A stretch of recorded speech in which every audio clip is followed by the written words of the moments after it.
영화 속 인문학 이야기, 영화와 함께 떠나는 여행, 나를 찾아서. 저는 여러분과 함께 여행을 하고 있는 순천대학교 철학과 이정아입니다. 출발해서 도착까지 10개의 이야기를 가지고 함께 여행을 하고 있습니다. 오늘은 그 7번째 여행 이야기입니다.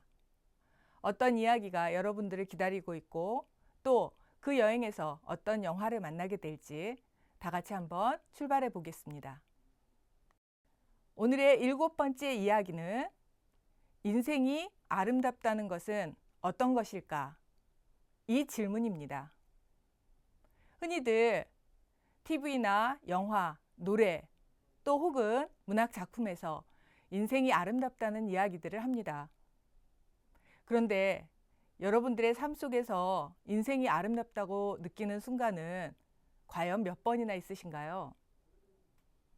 첫사랑을 느꼈을 때, 혹은 내가 좋아하는 어떤 사람이 내 마음을 알아줬을 때, 또 여러분의 각각 추억 속에 그 어떤 순간들이 아름답다고 느껴지셨을 때가 기억이 나시나요? 자, 이 이야기를 함께 나누어 볼 오늘의 동행할 영화는 인생은 아름다워 라고 하는, 보고 있자면 나도 모르게 눈에서는 눈물이 흐르면서 입가에는 웃음이 번지는 그런 영화입니다. 포스터 속에 저 아름다운 풍경이 어떻게 눈에서 눈물을 만들어내는지, 그리고 저 사연 속에는 무슨 이야기들이 우리를 기다리고 있을지 여러분들 다 같이 기대하면서 출발해 보기로 하겠습니다.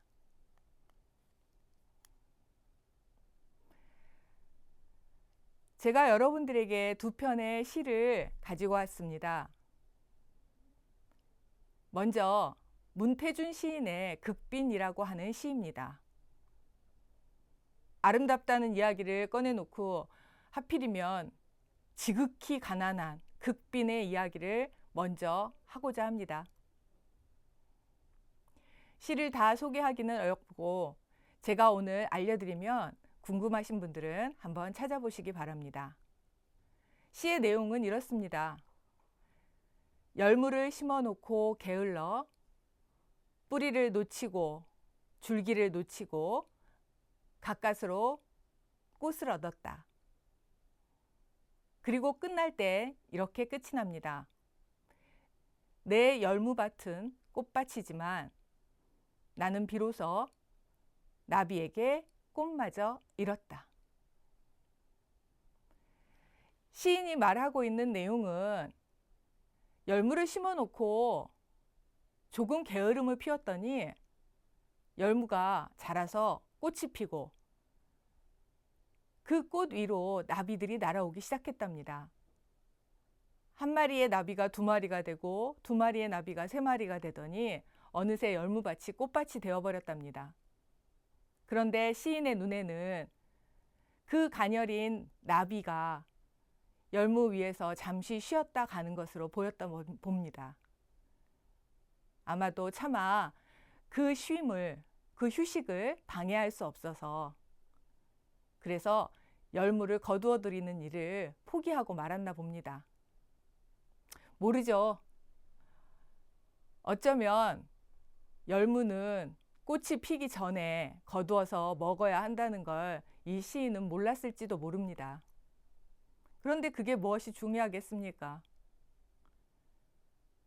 나는 한 번도 얻어보지 못했던 그 휴식을 내가 그 어설프고 가녀린 생명에게 줄 수 있다는 것, 그것에서 행복을 얻었다고 시인은 이렇게 노래합니다.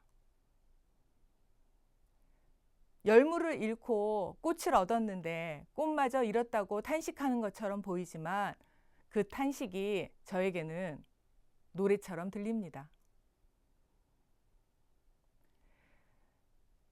그 옆에 있는 시는 정모승 시인의 수선화에게라고 하는 글입니다.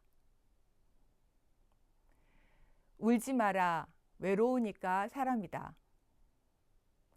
살아간다는 것은 외로움을 견디는 일이다. 눈이 오면 눈길을 걸어가고 비가 오면 빗길을 걸어가라.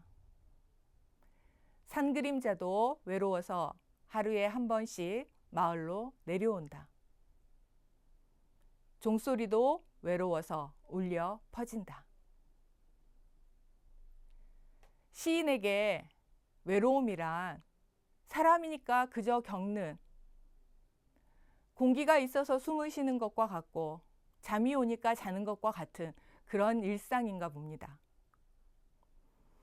눈이 오는데 눈을 피하려고 하면 그때서부터 눈이 오는 일은 고통입니다. 그래서 시인은 눈이 오면 눈길을 걸어가라고 하네요. 비가 오면 빗길을 걸어가라고 하고요. 그런데 그렇게 외롭고 눈을 맞고 빗길을 걸어가는 게 나만은 아닌가 봅니다. 저 크고 웅장해 보이기만 하는 산도 그 외로움 때문에 하루에 한 번씩은 마을로 내려온다고 시인은 그렇게 말해줍니다. 그냥 직선으로 와서 닿아도 되는 종소리도 넓게 넓게 울려 퍼지는 게 외로움 때문이라고 말하네요.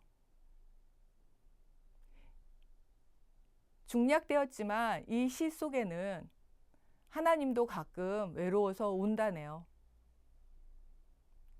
혹시 하나님과 소통이 되시는 분은 정말 그런지 확인하시고 저한테 좀 알려주시면 좋겠습니다. 이 두 시에서 똑같이 말하고 있는 게 있어요. 외로운 상황은 누구라도 즐기는 상황은 아닐 수 있습니다. 열무를 심어서 열무를 거두고 맛있게 비빔밥을 해먹고 싶었는데 꽃이 피어서 나비들이 너무 많이 와서 못 먹게 되면 속상할 수 있어요. 그런데 생각을 바꾸고 나니 좀 달라졌어요. 나만 외로운 게 아니래요. 산도 외롭고 하나님도 가끔은 외로워서 눈물을 흘리신다네요. 비록 열무 비빔밥에서 열무가 빠지긴 했지만 나보다 조금 더 힘겨워 보이고 쉴 곳을 잃어버린 것처럼 보이는 나비에게 나는 그것을 주었으니 그만하면 족하다네요. 비가 오는 것을 막기는 너무 어려워요. 그런데 비가 오는 것을 즐기면 막는 일보다는 쉬울 것 같기도 해요. 우리에게 시시각각 다가오는 외로움을 몸부림쳐서 막아내기는 참 힘들어요. 그런데 그저 오고 있는 외로움이라면 겪어내는 것, 그러다 보면 언젠가 지나가겠지. 오히려 그게 쉬울 수도 있겠다는 생각도 드네요. 세상을 바꾸는 일은 너무 어려워서 그냥 내가 바뀌기로 했어요. 그게 생각이 바뀌면 상황이 바뀌는 것은 아닐까요? 제가 여러분에게 한번 그렇게 제안을 해봅니다. 자, 오늘의 영화입니다. 여기 보이는 저 포스터 속의 남자 주인공이 감독과 주연을 맡은 인생은 아름다워라고 하는 1997년도 이탈리아 영화입니다. 시골에서 도시로 상경한 청년 귀도의 운명적인 사랑 이야기입니다. 동시에 유태인계 이탈리아인의 아름답고도 슬픈 이야기를 담고 있습니다. 이 이야기들을 그저 슬프게만 담아냈다면 어쩌면 너무 구태의연한 영화가 될 법한 그런 내용이에요. 여러분도 잘 알다시피 유태인들에 대한 독일인의 학살, 그 현장에 귀도가 있습니다. 그런데 너무나도 놀랍게 그 슬프고 엄청난 비극의 현장에서 귀도는 너무나도 익살맞고 너무나도 아름다운, 그래서 더 슬픈 그런 영화의 한 장면을 만들어냅니다. 에이, 그건 영화니까 가능한 일이지. 현실 속에서 어떻게 그래? 그럴 수도 있죠. 여기에서 귀도는 임기응변의 대가입니다. 어쩌면 저럴 수 있지? 할 만큼 대단한 임기응변 실력을 발휘해서 위기를 모면하기도 하고 운명적인 자신의 첫사랑을 쟁취하기도 합니다.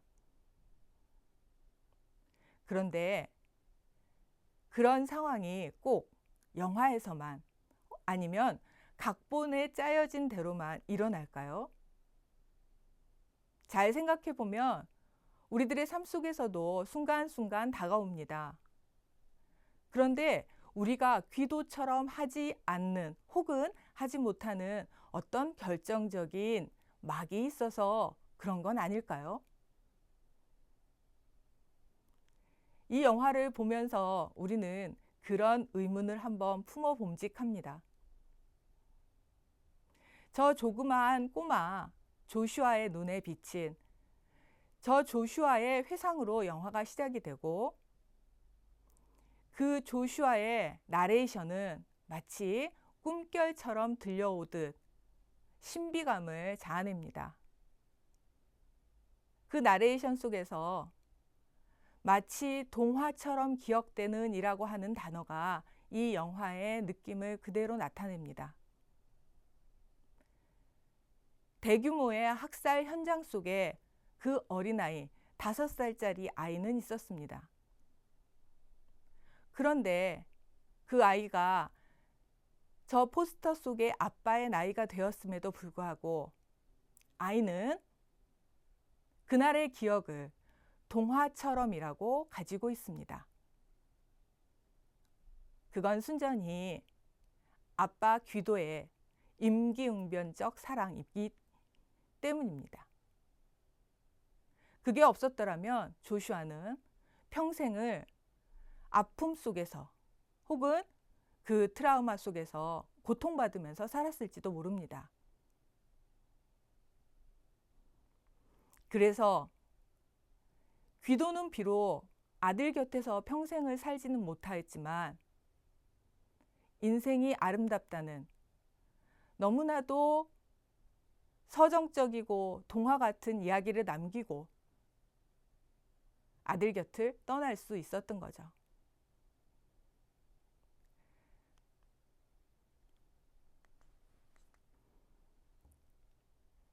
이 영화 속에서 놀라운 임기응변의 실력을 보여주고 있는 귀도는 아름다운 배경과 함께 힘겨운 현실을 긍정이라고 하는 자신의 힘으로 극복해냅니다. 아니, 극복이라는 단어보다는 춤을 추고 있다고 하는 것이 더 맞을 겁니다. 자기가 첫눈에 반한 그 아가씨는 공교롭게도 전도 유망한 약혼자를 가지고 있었어요. 그러나 귀도는 자신의 사랑에 대한 믿음이 있었기 때문에 그 아가씨에게 다가갈 수 있었죠. 그리고 제법 낭만적으로 그 아가씨의 마음을 얻습니다. 앞에서 봤듯이 그래서 결혼도 했고 조슈아 같은 예쁜 아들도 얻을 수 있었죠. 그런데 이 영화에서는 주연이면서 감독을 맡은 주인공이 너무나도 아름다운 영화적 장치를 곳곳에 숨겨두고 있습니다. 결혼을 해서 조슈아가 태어나고 조슈아가 5살이 될 때까지의 장면을 끊지 않고 가는 롱테이크로 이어갑니다. 즉, 시간의 흐름을 아름다운 성과 같은, 그래서 마치 동화 속에서나 나올 법한 장면으로 이어가면서 보여줍니다. 현실의 흐름이지만 현실의 시간적 흐름이 마치 동화처럼 아름답게 흘러가고 있다고 그저 말 없이 보여줍니다. 그런데 그 동화 같기만 할 것 같고 아무 일도 없을 것 같은 그 삶의 끝에 이제 대규모의 학살의 현장으로 잡혀가는 그 일이 시작이 됩니다. 그리고 조슈아와 함께 귀도는 유태인이라는 이름으로 잡혀가는 그 순간마저도 당당하게 놀이로 승화해내는 힘을 보여줍니다. 아빠는 아이에게 계속해서 말합니다. 이건 게임을 하고 있는 거라고. 그리고 이 게임에서 이기면 아주 멋진 탱크를 얻을 수 있다고. 불행 앞에서도 당당할 수 있는 것은 귀도의 행복, 그 다음에 귀도의 희망이 있는 그대로를 보기 때문입니다. 무엇인가를 가장하거나 아니면 무엇인가를 덧붙여서가 아닙니다. 현재의 상황을 그대로 보기 때문입니다. 그리고 그대로를 말합니다. 다만 있는 그대로를 놀이로 승화해서 보기 때문입니다. 가장 힘든 순간을 견딜 수 있게 하는 것, 그것은 놀이인데, 자, 그렇다면 놀이의 가장 큰 속성은 무엇일까요? 놀이는 결과를 미리 예측하지 않습니다. 이기고 지는 것에 큰 의미가 없습니다. 이기고 지는 것에 의미를 두면 그때서부터는 도박사가 됩니다. 놀이는 과정을 즐깁니다.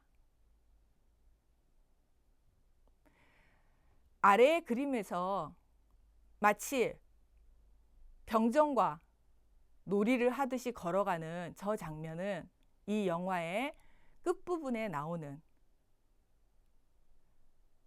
그리고도 비극적인 장면입니다.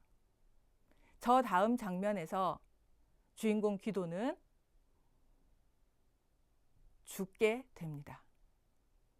저 장면을 바라보고 있는 아들, 그 아들이 느끼게 될 감정 때문에 귀도는 더 힘차게 병정 걸음을 하고 웃음을 웃습니다. 오른쪽에 있는 장면은 그 장면 역시도 귀도의 임기응변 때문에 수용소 안에 레스토랑에서 일을 하다가 우연한 기회에 전축을 만질 수 있게 됩니다.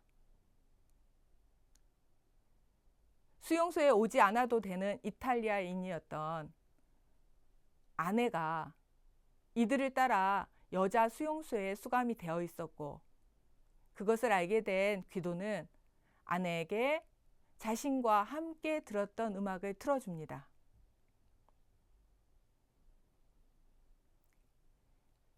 그 음악이 틀어지고 마치 영화 쇼생크 탈출에서 음악을 듣던 죄수들이 그 모습들처럼 모두들 알 수 없는 황홀감에 빠지게 될 때 귀도의 아내는 말할 수 없는 사랑을 느끼게 됩니다. 이들의 인생이 아름다울 수밖에 없는 이유입니다. 모든 것들이 다 가지고 있고 모든 것들이 다 확실해서 이들의 인생이 아름다운 건 아니었던 거죠. 인생이라고 하는 아름다운 놀이를 귀도는 제대로 즐기고 있었던 거죠.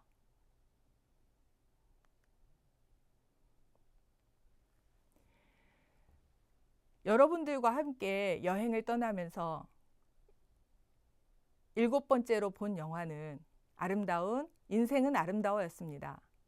아름다운 귀도의 인생이 놀이로 어떻게 승화되고 있는지를 봤는데요. 여러분은 이 영화에서 어떤 인생을 보셨나요? 지금까지 봤던 영화들이 모두 다 그렇습니다만, 만약 저에게 여러분들에게 꼭 추천하고 싶은 영화 3편만 골라보세요 라고 말을 한다면 그 중에 한 편은 꼭 이 영화를 추천하고 싶습니다. 삶이 힘들 때 이 영화를 꼭 보세요가 아니고 여러분의 삶을 조금 더 즐기세요 라고 말하고 싶을 때 이 영화를 권해드립니다. 그러면서 7번째 여행의 일기를 적어봅니다. 먼저 나의 삶에 대한 무한한 긍정이 나를 아름다운 인생의 주인공으로 만듭니다. 앞에서 긍정에 대한 이야기를 했던 적이 기억이 나는데요. 긍정은 인내하고 극복하고 희생하는 것이 아닙니다. 기억이 나시나요? 있는 그대로. 그래, 가시밭길이면 어때? 꽃길이면 어때? 나의 것을 그대로 인정하고 받아들이는 것, 그것이 긍정입니다. 왜요? 나의 삶이니까요. 나의 삶에 대해서 나조차 긍정하지 않으면 누가 나의 삶을 긍정해 주겠습니까? 귀도의 삶이 모든 것으로 채워져 있고 모든 것이 안락하고 모든 것이 만족스러웠기 때문에 아름다운 것이 아니었다는 걸 잊지 마시기 바랍니다. 다음으로는 무엇처럼이 아니라 나답게가 나를 창조적 예술가로 만듭니다. 예술이라고 하는 게 미대를 나와야 그림을 그리고 음대를 나와야 노래를 부르고 작곡을 하는 건 아니죠. 예술의 바탕에 있는 가장 큰 핵심은 창조라고 저는 생각합니다. 그리고 창조의 가장 기본이 되는 것은 전혀 이질적인 어울리지 않을 것 같은 것들에서 어울림을 찾아내는 것, 거기에서 출발한다고 생각합니다. 물론 이건 저의 생각입니다. 여러분들은 어떤 것이 창조라고 생각하시나요? 거기에서부터 여러분의 예술은 시작이 됩니다. 그리고 여러분의 인생만큼 좋은 예술 작품이 어디 있겠습니까? 아무것도 할 수 없고 움직일 수조차 없던 아이가 걸을 수 있게 되고 먹을 수 있게 되고 말할 수 있게 되고 심지어 이제는 자기 멋대로 생각한 대로 할 수가 있게 되었습니다. 그런데 왜 여러분은 그런 힘을 쓰지 않습니까? 여러분 의지대로 여러분의 창조적 힘대로 할 수 있습니다. 여러분은 모두 다 예술가입니다. 여러분의 삶이라는 도화지에 혹은 조각상에 혹은 건반 위에 여러분의 예술품을 만드시기 바랍니다. 마지막으로 아름다운 기억의 배경에는 다른 무늬의 감정들이 그려져 있습니다. 모두 다 똑같은 무늬, 모두 다 똑같은 결이라면 아름다운 기억은 드러나지 않을 겁니다. 다시 말해서 아픈 기억, 슬픈 기억, 혹은 내 기억에서 지워버리고 싶은 그 순간이 없다면 아름다운 기억, 영원히 남기고 싶은 그 기억은 지금 내 머리에서 이미 지워지고 없을지도 모릅니다. 내가 생각하고 있는 아름다운 기억들, 그 배경에는 그 아름다운 기억을 도드라지게 해주는 그 기억을 받쳐주고 있는 전혀 다른 무늬의 기억과 감정들이 있습니다. 영화 중에 원더풀 라이프라고 하는 영화가 있는데요. 다음 생에 가지고 갈 수 있는 기억 하나만 가지고 가보세요 라고 했을 때 사람들이 모두들 처음에는 좋아했다고 해요. 그런데 시간이 흐르면 흐를수록 그거 외에 나머지 것들은 다 지워야 한다는 생각 때문에 슬퍼지기 시작했다고 합니다. 어쩌면 제일 좋은 것, 제일 아름다운 것 그 하나가 더 소중한 것이 아니고 그 하나를 하나이게 만드는 그 배경이 되는 다른 무늬들의 감정, 그것들이 오늘의 나를 만들고 있을지도 모릅니다. 지금, 오늘, 여기 너무 평범해서 지루하기도 하고 벗어나고 싶기도 한 이것이 없다면 너무 화려하고 너무 특별한 그것도 없을지 모릅니다. 오늘도 좋은 무늬를 만드는 그런 날들이 되셨으면 좋겠습니다. 좋은 날들 보내시고 다음 여행에서 만나겠습니다. 감사합니다.